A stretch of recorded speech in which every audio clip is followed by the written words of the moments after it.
రైతులకు విత్తనాలు ఇవ్వాలి, రైతులు పంట పండించడానికి అవకాశం ఇవ్వాలి, రైతు పండించిన పంటను ప్రభుత్వం అమ్మడానికి అవసరమైన కొనుగోలు కేంద్రాలను ఏర్పాటు చేయడమే కాకుండా అంతర్జాతీయ మార్కెట్లో మన రైతులు పండించిన పంటలు ఎగుమతి చేసుకోవడానికి ప్రభుత్వం బాధ్యత తీసుకొని ఎగుమతి చెయ్యాలి. దానికి సంబంధించి మన ప్రభుత్వం ప్రయత్నం చేస్తుంది. నాకు కావాల్సిందంతా వయసు ఉంది, ఓపిక ఉంది, అవగాహన ఉంది. తెలివంది అడిగి తెలుసుకుంటా. నాకు తెలుసని నేను గొప్పలకు ఓను, తెలివంది ఏమని ఉంటే తెలుసుకుంటా. నేను తెలుసుకున్నది మీతో పంచుకుంటా. నేను మీతో పంచుకున్నది మీరు పంట పండిస్తే తెలంగాణ అద్భుతమైన తెలంగాణ, బంగారు తెలంగాణ అంటే గిదే బంగారు తెలంగాణ. తెలంగాణలో పంటే ప్రతి పంట, ప్రతి గింజ బంగారు తెలంగాణలో భాగస్వాములం చేస్తుంది అని చెప్పి ఈనాడు మా రైతాంగం అందరూ కూడా కదిలి రావాలి. ముఖ్యంగా మా అన్నలు నగదు ఉంటే సాయంత్రం బెల్ట్ షాప్కి ఇచ్చొస్తారు. కానీ ఆ నగదు మా అక్కల దగ్గర ఉంటే ఇంటికి ఉపయోగపడుతుంది, పిల్లల చదువులకు ఉపయోగపడుతుంది, వ్యవసాయంలో ఎరువులు ఏమైనా కొనుక్కోవడానికి ఉపయోగపడుతుంది.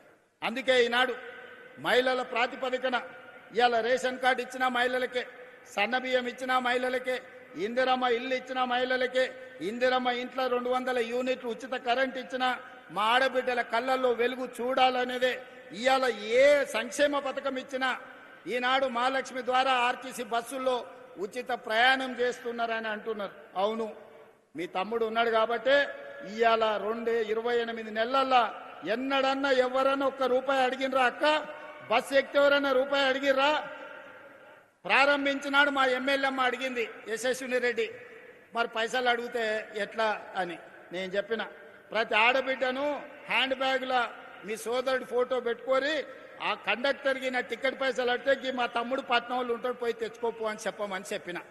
ఈ 2 ఏళ్లలో మా అక్కలు చెప్పాలి. అంతకుముందు అమ్మగారి ఇంటికి పోవాలంటే ఇంటి ఆయనను అడగాల్సిన పరిస్థితి. అమ్మవారిని దర్శించుకోవాలంటే ఏం పోతావు లే అమ్మ అంటే బాధపడి ఇంట్లో ఉండేది. ఇవాళ అమ్మగారి ఇంటికి పోవాలన్నా, అమ్మవారిని దర్శించుకోవాలన్నా ఇంటి ఆయన బాయ్ కాడుకో ఇంటికి వచ్చే లోపల పోయి చూసి మళ్ళీ ఇంటికి వచ్చి రావచ్చు. మళ్ళీ ఎప్పటిలాగే ఈటీవీ మా టీవీ సీరియల్ చూడవచ్చు. అవునా? మరి ఇవాళ ఆర్టీసీ బస్సుల ఉచిత ప్రయాణానికి 9,000 కోట్ల రూపాయలు మన ప్రభుత్వం ఖర్చు పెట్టింది. ప్రతి నెల మా ఆడబిడ్డల బస్సు ఉచిత ప్రయాణానికి 350 కోట్ల రూపాయలు నెల నెల టంచన్గా ఆర్టీసీకి ఇచ్చి నష్టాలలో ఉండి ఆత్మహత్యలు చేసుకుంటున్న ఆర్టీసీ కార్మికులను 50,000 కుటుంబాలను ఇవాళ ఈ పథకం ద్వారా మనం ఆదుకోవడం జరిగింది. ఉచిత ప్రయాణమే కాదు, ఈనాడు 1000 బస్సులను కొని 1000 బస్సులకు మహిళా సంఘాలను ఈరోజు యజమానులను చేసి ఆర్టీసీకే కిరాయికి పెడితే మా పొన్నం ప్రభాకర్ గారు నెల నెల మా బిడ్డల ఆడబిడ్డలకు ఈరోజు ఆర్టీసీ బస్సు యజమానులను చేస్తే బరాబర్ కిరాయి పైసలు కట్టే పరిస్థితి వచ్చింది.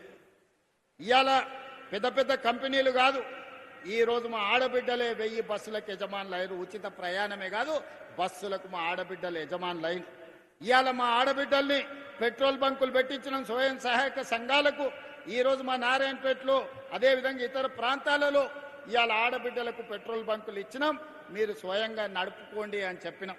ఇవాళ 67 లక్షల మంది ఆడబిడ్డలు స్వయం సహాయక సంఘాలలో సభ్యులుగా ఉన్నారు.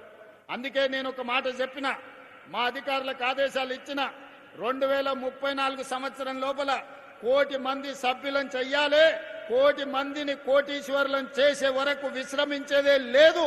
ఆడబిడ్డల కోసం ఈ ప్రభుత్వం పని చేస్తుందని చెప్పినాం. మా అక్కలందరికీ నేను సూచన చేస్తున్నా, ఇవాళ మీరు 67 లక్షల మంది సభ్యులు ఉన్నారు. దీన్ని 1 కోటి మందిని చేసే బాధ్యత ప్రతి సంఘం సభ్యురాలు బాధ్యత. ముఖ్యంగా పట్టణాలలో తక్కువ చేరింది, పల్లెటూర్లలో 90% చేరింది, కానీ పట్నంలో తగ్గిరు. పట్నంలో కూడా సంఘం సభ్యులను పెంచండి. ఇప్పటి వరకు 28 నెలల 57,000 కోట్ల రూపాయల బ్యాంకు లింకేజ్ ఇచ్చి 0 వడ్డీ మీద 1,350 కోట్ల రూపాయలు ఇవాళ బ్యాంకులకు మన ప్రభుత్వం కట్టింది. ఇవాళ మీరు ధైర్యంగా బ్యాంకుల లింకేజ్ తీసుకోండి, వ్యాపారాలు చేయండి, ఆర్థికంగా ఎదగండి. మీకు అండగా ఈ ప్రభుత్వం నిలబడుతుంది. ఒకనాడు సోలార్ విద్యుత్ అంటే తుమ్మల నాగేశ్వరరావు గారు, ఒకప్పుడు సోలార్ విద్యుత్ అంటే అదానీ అంబానీలే ఉండేది. కానీ ఇవాళ సోలార్ విద్యుత్ అంటే 1000 మెగావాట్లకి యజమానులు మా ఆడబిడ్డలు అయినరు. ఇవాళ అదాని అంబానీతోని మా ఆడబిడ్డలు సోలార్ విద్యుత్ ఉత్పత్తి చేస్తే రాష్ట్ర ప్రభుత్వం కొనుగోలు చేస్తుంది. ఇవాళ మా ఆడబిడ్డలకు తెలియని వ్యాపారం లేదు, వ్యాపారంలో మెలకువలు లేవు. అందుకే హైటెక్ సిటీ పక్కన మైక్రోసాఫ్ట్, ఇన్ఫోసిస్ లాంటి ఐటీ కంపెనీలు ఉన్నాయన్నారు.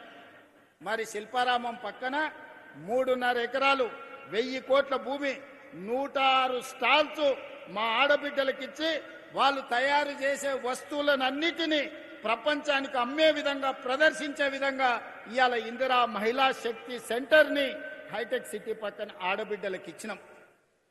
ఇవాళ వాళ్ళు తయారు చేసే వస్తువులను అమెజాన్ ఆన్లైన్లో కొనుక్కోవడానికి ఈరోజు పెట్టించినాం. మా ఆడబిడ్డలు తయారు చేసే ఉత్పత్తి వస్తువులు ఈరోజు ప్రపంచానికే ఈరోజు మార్గదర్శకంగా తయారైనాయి. అందుకే మా ఆడబిడ్డలందరినీ నేను కోరుకునేది ఒక్కటే, మీరు ఆర్థికంగా నిలబడాలి. స్వయం శక్తితోని ఉన్నప్పుడే, మీ కాళ్ళ మీద మీరు నిలబడ్డప్పుడే మీ కుటుంబంలో గౌరవం ఉంటుంది. భర్త అయినా కొడుకైనా ఆడబిడ్డ చేతిలో నగదు ఉన్నప్పుడు ఇచ్చే మర్యాద వేరు. ఆడబిడ్డ చేతిలో నగదు లేకపోతే పండుగ పూట చీర కొనుక్కోవాలన్నా కొడుకునో మొగుడునో అడగాల్సి వస్తే ఆత్మగౌరవం ఉండదు. అందుకే ఇవాళ మీ సోదరుడిగా, తెలంగాణ రాష్ట్ర ముఖ్యమంత్రిగా అహర్నిశలు మీకోసం కష్టపడతా, మీకోసం పనిచేస్తా, మీకోసం నిలబడతా, మీ సోదరుడిగా నిలబడతా. మీరు నిలబడండి, మీరు ఎదగండి. మీరు ఎదుగుతే ఈ రాష్ట్రం 2034కు $1 ట్రిలియన్ ఎకానమీకి ఎదుగుతుంది. దేశ ఆర్థిక వ్యవస్థలో ఆడబిడ్డకు అర్ధ భాగస్వామ్యం వచ్చినప్పుడే ఈ దేశం యొక్క ఆర్థిక వ్యవస్థ బలపడుతుంది. అవసరమైతే ఎవరితోనైనా కొట్లాడతా, ఎక్కడి నుంచైనా నిధులు తెస్తా.